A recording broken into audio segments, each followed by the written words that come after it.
रामकृष्ण हरी विठ्ठल केशवा. भगेंदर किंवा मूळव्याध, ज्याला पाईल्स किंवा फिस्टुला असं म्हटलं जातं, सर्वांनाच असतो हा.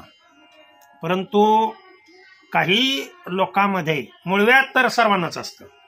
काही लोकांमध्ये हा इतका ऍक्टिव्ह होतो की तो त्रास द्यायला सुरुवात करतो. शौचाला साफ न होणे, अन्न न जिरणे. तर त्यासाठी मी साधा सोपा उपाय सांगतोय, ऐका पुढे. अतिशय हा साधा सोपा उपाय सांगतोय मी.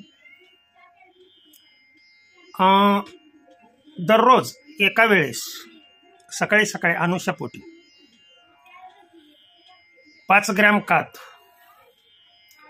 अर्धा चमचा आवळा पावडर, अर्धा चमचा वावडिंग पावडर, लक्षात ठेवा या गोष्टी, आणि 1 कप दही.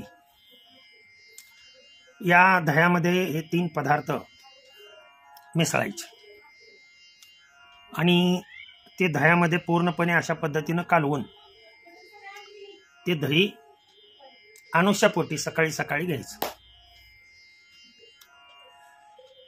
आता हे काय खायचं, अनुशापोटी काय घ्यायचं हे मी सांगितलं.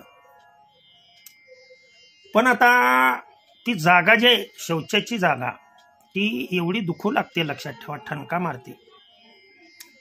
आणि त्याच्यासाठी काय करायचं, तर तिथं लावण्यासाठी मलम घरच्या घरी कसा तयार करायचा ते पहा.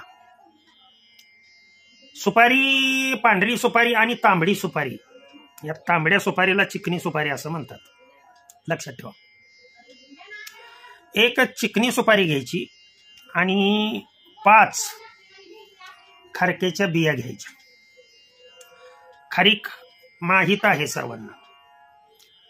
आणि हे जाळायच्या आणि याची राख एका भांड्यामध्ये.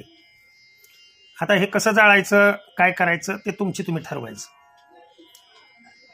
मात्र चिकनी सुपारी 1 आणि 5 या खारकेच्या बिया, ही राख, या राखेमध्ये पुढं पांढरा काथ लावण्यासाठी पांढरा काथ आणि पिण्यासाठी काळा काथ. अतिशय गुणकारी, लक्षात ठेवा. पांढरा काथ त्याच्यामध्ये साधारण 10 ग्रॅम, शंखजिरे एक 5 ग्रॅम, आणि हे सर्व एरंडेल तेल मिळतं. त्या एरंडेल तेलामध्ये हे जेवढं आहे तेवढ्याच पद्धतीने हे अगोदर एकत्रित करा.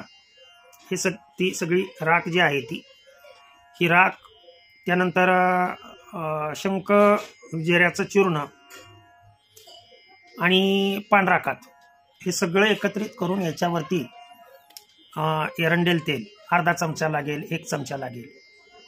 हे एका वेळेचं सांगतोय. हे मलम टाईप असं करायचं, खलायचं ते एकत्रित सगळं. आणि हे मलम टाईप झालेलं मूळव्याध जिथे असेल, गुदद्वाराच्या सभोवताली, गुदद्वारावर हे लावायचं. आता भगेंदर कसं असतं, गुदद्वाराच्या जरा थोडंसं या बाजूला 1 बोट सोडून या बाजूला, 1 बोट सोडून या बाजूला. आणि भगेंदर इतकं असाध्य आहे, लक्षात ठेवा.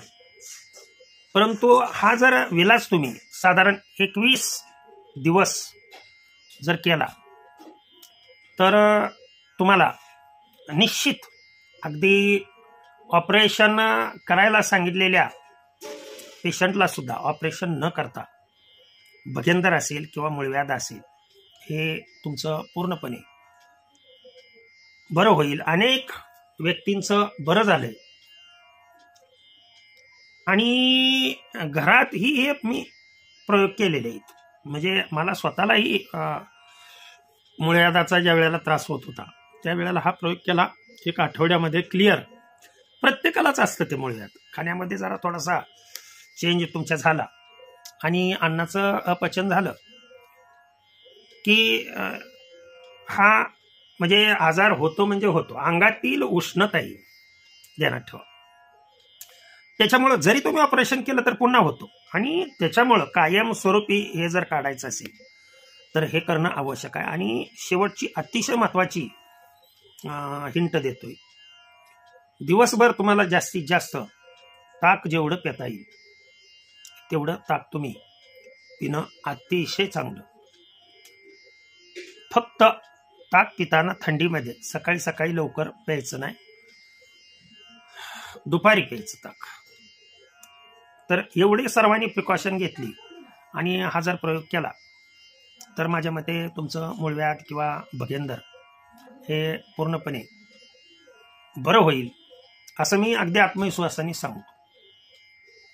झालेली सेवा दत्तगुरूंच्या चरणी अर्पण करतो आणि सेवेला पूर्ण विराम देतो. पुंडलिक वरदार विठ्ठल, श्री ज्ञानदेव तुकाराम, विठ्ठल विठ्ठल विठ्ठल विठ्ठल विठ्ठल.